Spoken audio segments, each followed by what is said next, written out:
નીલકંઠ વર્ણી ફરતા ફરતા રામાનંદ સ્વામીના આશ્રમમાં આવ્યા ને રામાનંદ સ્વામીએ મુક્તાનંદ સ્વામીને કાગળ લખ્યો કે આ વર્ણીને જવા ન દેતા, કોઈ પણ રીતે રાખજો, હું આવું નહીં ત્યાં સુધી. એટલે અલગ અલગ પ્રકારની સેવામાં એને જોડ્યા હતા અને એમાં મુક્તાનંદ સ્વામીએ એમને એવી સેવા દીધી કે ગામમાં જે છાણ હોય બધું એ ભેગું કરીને લઈ આવવાનું. અઘરામાં અઘરી સેવા હતી.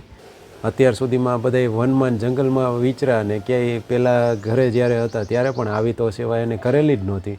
તો પહેલા દિવસે તો જેવા છાણ વીણવા માટે આવી રીતે ગયા તો ગામના બીજા બધા જે છોકરા હોય એ બધા આ કરતા હતા. એ તો જેવું ઓલું ઢોર પોદરો કરવાની તૈયારીમાં હોય ને એટલે તરત નીચે ઓલો હુંડો રાખી દે. એટલે આમાં કાંઈ હાથમાં જ ન આવ્યું પહેલા દિવસે. તો પછી બીજા દિવસે ગયા ને તો બધાને છાણમાં બ્રહ્માંડ દેખાણું, બધાય માંડ્યા દૂર ભાગવા. પછી તો જ્યારે સરજુદાસ છાણ લેવા માટે જાય ને ત્યારે બધાય આગા પાછા થઈ જાય ને આ વીણીને આવતા રહીએ.